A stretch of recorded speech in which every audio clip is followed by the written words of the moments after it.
حضرت انس رضی اللہ تعالی عنہ کا فرمان ہے کہ نبی مہربان رسول مکرم آقا دو عالم جناب رسول اللہ صلی اللہ علیہ وسلم نے ارشاد فرمایا، یتقارب الزمان، کہ قرب قیامت کی نشانیوں میں سے، قیامت کی علامات میں سے ایک نشانی اللہ کے نبی صلی اللہ علیہ وسلم نے یہ بیان فرمائی کہ زمانے آپس میں قریب قریب ہو جائیں گے، زمانے آپس میں مل جائیں گے، اور سال ایسے گزریں گے جیسے مہینے گزر جاتے ہیں، اور مہینہ ایسے گزرے گا جیسے ایک ہفتہ گزرتا ہے۔ فرمایا کہ ہفتہ ایسا گزرے گا جیسے دن گزرتا ہے، اور دن ایسے گزرے گا جیسے ایک گھڑی، ایک ساعت گزرتی ہے۔ بالکل زمانے کے گزرنے کا، مہینوں کے گزرنے کا، سالوں کے گزرنے کا پتہ بھی نہیں چلے گا، احساس بھی نہیں ہوگا۔ زندگی اس طرح تیز رفتاری کے ساتھ گزرے گی، تیز رفتاری کے ساتھ زندگی چلے گی۔ فرمایا کہ یہ قیامت کی علامت ہے، قیامت کی نشانی ہے کہ زمانے قریب ہو جائیں گے اور وقت کے گزرنے کا احساس بھی نہیں ہوگا، اور کامیاب وہی شخص ہوگا جو اس زمانے میں اپنا تعلق اللہ کی ذات سے جوڑ لے گا۔ کامیاب وہی شخص ہوگا جو نبی مہربان صلی اللہ علیہ وسلم کے دامن رحمت میں آ جائے گا، اسی کو کامیابی نصیب ہوگی، اسی کو کامیابی ملے گی۔ اور دوسری حدیث میں حضرت ابو ہریرہ رضی اللہ تعالیٰ عنہ اس کے راوی ہیں، نبی مہربان رسول مکرم آقا دو عالم جناب رسول اللہ صلی اللہ علیہ وسلم نے فرمایا کہ قیامت جب آئے گی تو اس سے پہلے کچھ قیامت کی علامات اور قیامت کی نشانیاں ظاہر ہوں گی۔ ان نشانیوں میں سے ایک نشانی اللہ کے نبی صلی اللہ علیہ وسلم نے یہ بیان فرمائی ہے کہ علم اٹھ جائے گا، جہالت عام ہو جائے گی، معلومات کا زمانہ، معلومات کا خزانہ وسیع ہوتا چلا جائے گا، لیکن علم کی جو گہرائی ہے، علم کی جو گہرائی ہے وہ ختم ہو جائے گی۔ علم لوگوں کے پاس نہیں ہوگا، لوگوں کے پاس معلومات زیادہ ہوں گی، جس سے پوچھیں گے وہ معلومات کا انبار لگا دے گا، معلومات بہت زیادہ وہ بیان کرے گا، لیکن اصل میں اس کے پاس علم ہوگا نہیں، جہالت عام ہو جائے گی۔ اور فرمایا کہ ماں کی اتنی قدر نہیں ہوگی جتنی قدر بیوی کی ہوگی۔ لوگ اپنی بیوی کی بات زیادہ مانیں گے، اس کا احترام زیادہ کریں گے، اس کی قدر زیادہ کریں گے، اپنی ماں کی قدر نہیں کریں گے، ماں کا احترام اتنا زیادہ نہیں ہوگا۔ اور فرمایا کہ دوستوں کو اپنے قریب کریں گے اور اپنے باپ کو اپنے سے دور کریں گے، باپ سے اتنی زیادہ قربت نہیں ہوگی، باپ سے اتنا زیادہ ملنا جلنا نہیں ہوگا جتنا زیادہ دوستوں سے ملنا جلنا ہوگا، جتنا زیادہ دوستوں کے ساتھ محبت ہوگی۔ دوستوں کو اپنے قریب کریں گے اور خود دوستوں کے قریب ہوں گے، باپ سے دور ہوں گے اور باپ کو اپنے سے دور رکھیں گے۔ فرمایا کہ زنا کی کثرت ہو جائے گی، مختلف عنوانات سے، مختلف شکلوں میں، مختلف صورتوں میں ہوگا زنا، لیکن اس کا نام لوگ مختلف ناموں سے اس کو پیش کریں گے، مختلف عنوانات سے اس کو پیش کریں گے۔ زنا کی کثرت ہوگی، بے حیائی عام ہو جائے گی، حیا کا فقدان ہو جائے گا، حیا کا خاتمہ ہو جائے گا۔ فرمایا کہ شراب کی بھی کثرت ہوگی، شراب عام ہو جائے گی، لوگ شراب پینے کو ایسا سمجھیں گے جیسے کہ اس زمانے کا کوئی برانڈڈ کوئی مشروب ہے، کوئی بہترین مشروب ہے۔ شراب کو مشروب سمجھ کر استعمال کریں گے، پئیں گے، پلائیں گے، اور شراب کی نفرت ان کے دلوں سے اٹھ جائے گی، شراب کی کثرت ہو جائے گی۔ اور فرمایا کہ اپنا حاکم، اپنا رئیس، اقتدار اور حکومت ان لوگوں کو مل جائے گی جو زمانے کے کرپٹ ترین لوگ ہوں گے، کرپشن میں سر سے لے کر پاؤں تک ملوث ہوں گے، کرپٹ ترین لوگ تمہارے حکمران بن جائیں گے، اور اقتدار ان کے پاس چلا جائے گا، اور لوگ ان کا احترام کریں گے، اس وجہ سے نہیں کہ وہ قابل احترام ہوں گے، اس وجہ سے نہیں کہ لوگوں کے دل میں ان کی کوئی عظمت ہوگی، لوگوں کے دل میں ان کی کوئی محبت ہوگی، لوگوں کے دلوں میں ان کی کوئی قدر ہوگی، حکمران کے شر سے ڈر کر ان کا احترام کریں گے کہ اگر آج اس کو پروٹوکول ہم نے نہ دیا، اس کا احترام نہ کیا اور اس کو عزت نہ دی تو یہ ہمیں نقصان پہنچائے گا، یہ ہمیں تکلیف پہنچائے گا۔ اس کے شر سے بچنے کے لیے،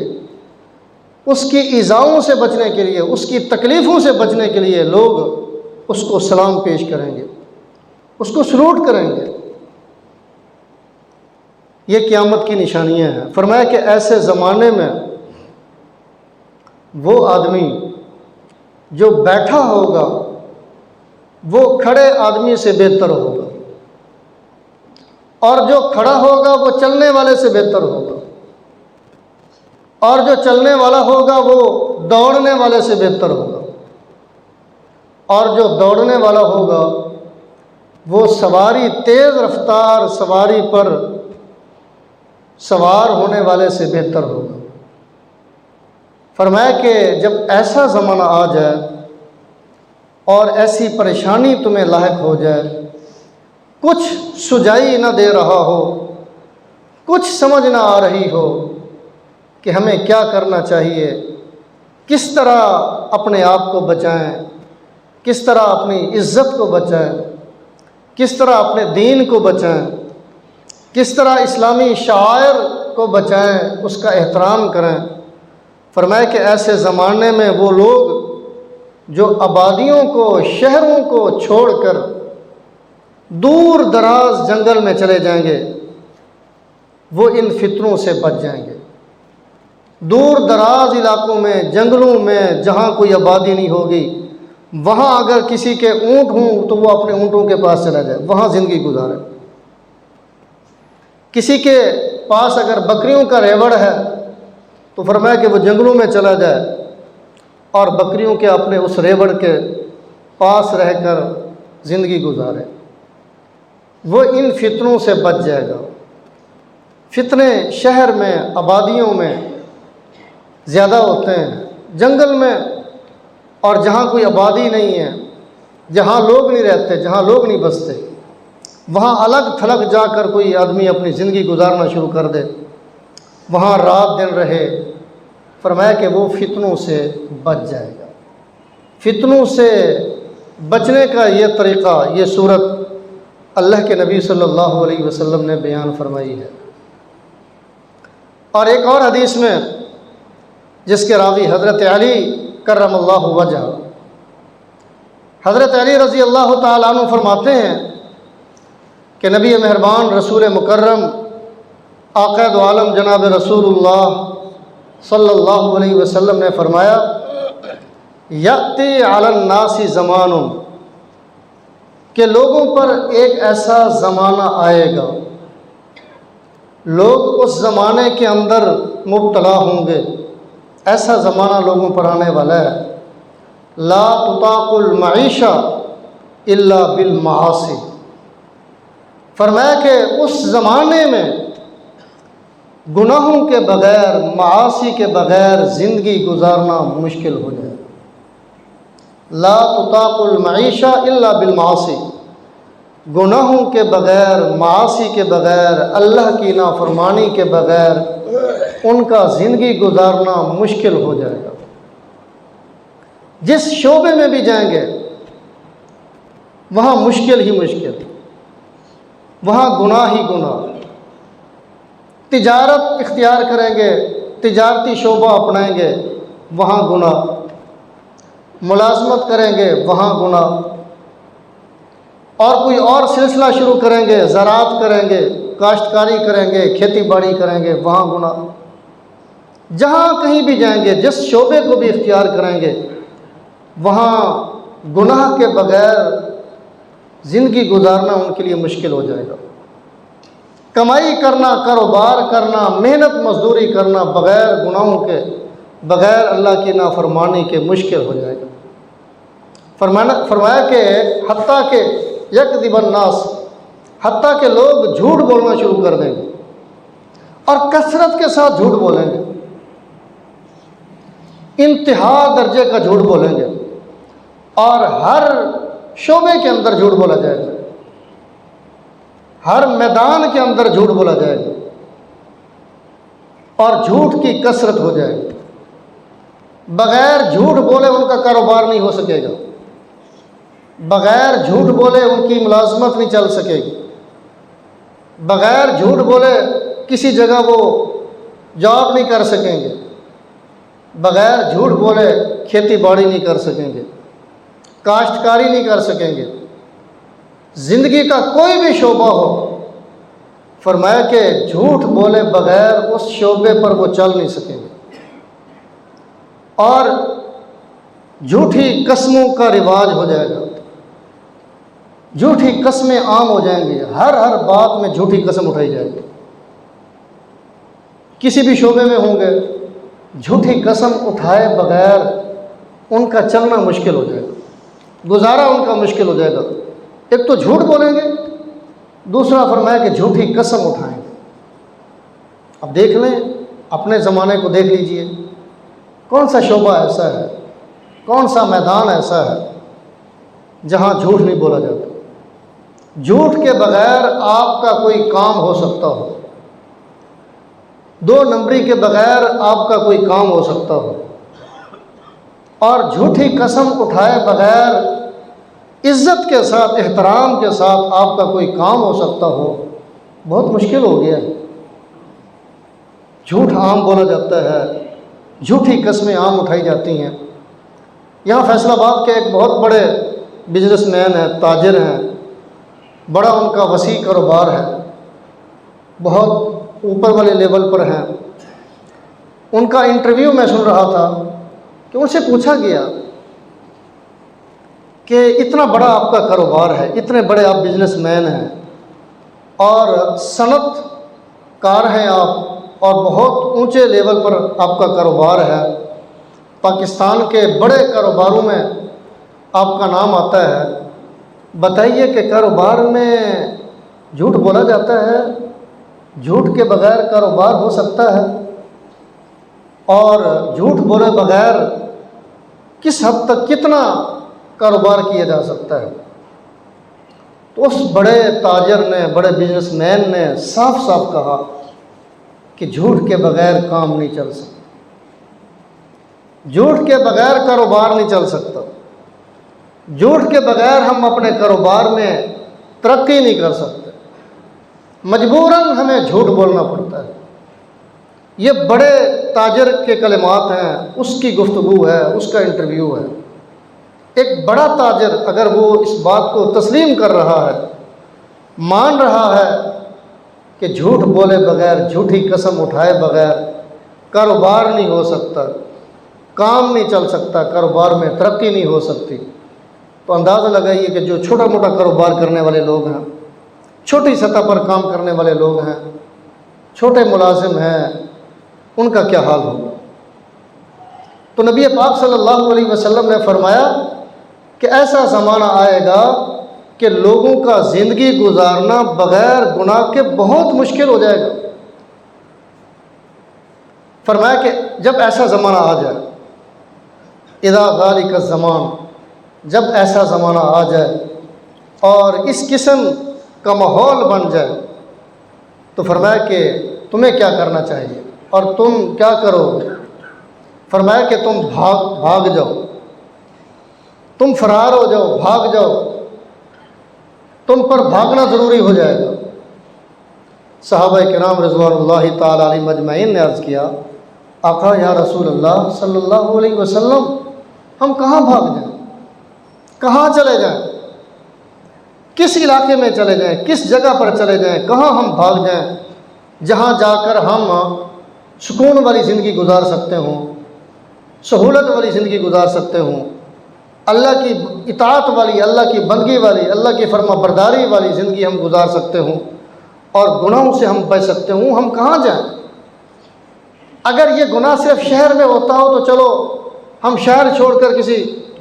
علاقے میں چلے جائیں، اور اگر کسی علاقے میں یہ گناہ ہوتا ہو تو چلو ہم اس علاقے کو چھوڑ کر دوسرے علاقے میں چلے جائیں۔ ایک صوبے میں جھوٹ بولا جا رہا ہو، چلو ہم اس صوبے کو چھوڑ دیں، کسی دوسرے صوبے میں چلے جائیں۔ ایک ملک میں جھوٹ بولا جا رہا ہو، چلو اس ملک کو چھوڑ کر ہم کسی اور ملک میں چلے جائیں۔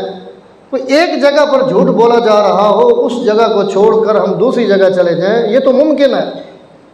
لیکن جب جھوٹ کی وبا اتنی پھیل جائے اور جھوٹ اتنا کثرت سے بولا جانے لگے اور جھوٹی قسمیں اتنی کثرت کے ساتھ اٹھائی جانے لگیں کہ اس کا ایک عام ماحول بن جائے، شہر میں بھی یہی وبا ہے، دیہات میں بھی یہی وبا ہے، جنگل میں بھی یہی وبا ہے، ہر جگہ جھوٹ بولا جا رہا ہے، ہر جگہ جھوٹی قسمیں اٹھائی جا رہی ہیں۔ اے اللہ کے نبی، آپ فرما رہے ہیں کہ تم بھاگ جاؤ، کہاں ہم جائیں؟ کون سی جگہ ایسی ہے کہ جہاں جا کر ہم سکون کے ساتھ زندگی گزار سکیں؟ تو اللہ کے نبی صلی اللہ علیہ وسلم نے فرمایا، الی کتاب اللہ و الی سنت رسول اللہ، تم بھاگ جاؤ اللہ کی کتاب کی طرف، اللہ کے رسول صلی اللہ علیہ وسلم کی سنت کی طرف۔ اللہ کی کتاب کو مضبوطی سے پکڑ لو، اللہ کی کتاب کو مضبوطی سے تھام لو، اور اللہ کے پیغمبر جناب رسول اللہ صلی اللہ علیہ وسلم کی سنت کو مضبوطی سے تھام لو، نبی کے طریقوں کو اختیار کرنا شروع کر دو، نبی کے طریقوں پر چلنا شروع کر دو، اللہ اور اللہ کے رسول کے ساتھ لو لگا لو۔ اللہ اور اللہ کے رسول صلی اللہ علیہ وسلم نے زندگی گزارنے کا جو طریقہ بتایا ہے، فرمایا کہ اس کو اختیار کر لو، تم ان فتنوں سے بچ جاؤ گے، کامیاب ہو جاؤ گے۔ امت پہلے زمانے کے اندر امت کی اصلاح ہوئی ہے اور امت فائدے میں رہی ہے، خیر پر رہی ہے۔ کس بات پر عمل کرنے سے؟ کتاب اللہ پر، اللہ کی کتاب پر، اور جناب نبی کریم صلی اللہ علیہ وسلم کے طریقوں پر چلنے پر کامیاب ہوئی ہے۔ حضرات صحابہ کرام کا زمانہ دیکھ لیجئے، تابعین کا زمانہ دیکھ لیجئے، وہ زمانہ جس زمانے کو اللہ کے نبی صلی اللہ علیہ وسلم نے خیر کا زمانہ کہا ہے، بہترین زمانہ کہا ہے، اس زمانے کے لوگوں نے کس چیز پر عمل کیا؟ اللہ کے قرآن کو مضبوطی سے تھاما اور جناب نبی کریم صلی اللہ علیہ وسلم کی سنت پر چلے۔ اللہ تبارک و تعالیٰ نے ان کو کامیابی عطا فرمائی۔ جس دور میں، جس زمانے میں اللہ کی کتاب پر عمل کیا گیا اور جناب نبی کریم صلی اللہ علیہ وسلم کی سنت پر عمل کیا گیا، وہ لوگ کامیاب ہوئے، اور جن لوگوں نے اللہ کی کتاب کو چھوڑ دیا اور سنت رسول کو بھی چھوڑ دیا، وہ لوگ ناکام ہوئے۔ تو اب بھی یہ امت کامیاب ہو سکتی ہے، اگرچہ فتنوں کا زمانہ ہے، اور نبی پاک صلی اللہ علیہ وسلم نے فرمایا کہ اتنی کثرت کے ساتھ فتنے عام ہو جائیں گے کہ انسان کو پتہ بھی نہیں چلے گا۔ انگارہ، آگ کا انگارہ منہ پر رکھنا، زبان پہ رکھنا کتنا مشکل ہے۔ فرمایا کہ جتنا آگ کا انگارہ زبان پہ رکھنا مشکل ہے، اتنا زیادہ فتنوں کے زمانے میں زندگی گزارنا مشکل ہو جائے۔ آدمی صبح کو اٹھے گا مومن ہوگا، شام کو وہ کافر بن جائے گا، شام کو مومن ہوگا تو صبح کو کافر بن جائے گا۔ اتنے زیادہ فتنے پیدا ہوں گے، فتنے زیادہ زہر ہوں گے، پتہ نہیں چلے گا۔ سیاست کے اندر بھی فتنے، مذہب کے اندر بھی فتنے، مسلک کے اندر بھی فتنے، قوم کو، امت کو مختلف شعبہ جات میں مختلف ناموں سے تقسیم کر دیا گیا ہے، گروہی عصبیت کے اندر مبتلا کر دیا گیا ہے، سیاست کے اندر ان کو تقسیم کر دیا گیا ہے، اور مختلف شعبہ جات میں ان کو تقسیم کر دیا گیا ہے۔ مسلک کے نام پر یہاں عصبیت ہے، سیاست کے نام پر عصبیت ہے، اور لوگوں میں آپس میں قریب آنے کی بجائے ان کے درمیان نفرتوں کے بیج بوئے جا رہے ہیں، اور زندگی گزارنا ان کا انتہائی مشکل کر دیا گیا ہے۔ یہاں کتنے لوگ تھے جو مختلف سیاسی پارٹیوں سے تعلق رکھتے تھے، ایک ہی محلے میں رہتے تھے، ایک ہی مسجد میں نمازیں پڑھتے تھے، ایک ہی ادارے میں کام کرتے تھے، بہت محبت سے ملتے تھے، ووٹ اپنی اپنی پارٹی کو دیتے تھے، اپنے اپنے لیڈر کا احترام کرتے تھے، ان کی بات کرتے تھے، لیکن آپس میں محبت سے ملتے تھے۔ ان کے درمیان نفرتیں نہیں تھیں، ان کے درمیان بغض نہیں تھا، ان کے درمیان کینہ نہیں تھا، حسد نہیں تھا، ایک دوسرے کا احترام کرتے تھے، ایک دوسرے کے دکھ سکھ میں شریک ہوتے تھے، ایک دوسرے کے لیے راحت اور سکون کا باعث بھی بنتے تھے، ذریعہ بھی بنتے تھے۔ لیکن اب دیکھ لیجئے، جس شعبے پر آپ نظر ڈالیں گے، مذہب کو دیکھیں گے، مسلک کو دیکھیں گے، اتنے زیادہ لوگوں کے اندر تقسیم ہو گئی ہے کہ ایک دوسرے کے دلوں میں نفرت پیدا ہو گئی، ایک دوسرے کے قریب آنے کی بجائے ایک دوسرے سے دور ہوتے۔ فلاں جگہ ہماری نماز نہیں ہوتی، فلاں مسجد میں نماز نہیں ہوتی، حالانکہ وہ مسجد بھی اللہ کا گھر ہے، اس جگہ ہماری نماز نہیں ہوتی، اس کے پیچھے نماز نہیں ہوتی، فلاں لیڈر ایسا ہے، فلاں بندہ ایسا ہے۔ یہ نفرتوں کے بیج بوئے جا رہے ہیں، یہ فتنوں کا زمانہ ہے۔ ایسے زمانے میں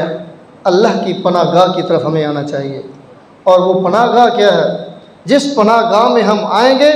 ہماری یہ دنیا بھی کامیاب ہو جائے گی، آخرت بھی کامیاب ہو جائے گی۔ وہ پناہ گاہ اللہ کے نبی صلی اللہ علیہ وسلم نے بیان فرما دی ہے۔ وہ پناہ گاہ کیا ہے؟ الی کتاب اللہ و الی سنت رسول اللہ، اللہ کی کتاب کو مضبوطی سے تھامنا، اللہ کی کتاب پر عمل کرنا، کتاب اللہ کے مطابق زندگی گزارنا، اور جناب نبی کریم صلی اللہ علیہ وسلم کے طریقوں کے مطابق زندگی گزارنا، اس میں ہماری کامیابی ہے۔ اللہ عمل کی توفیق عطا فرمائے۔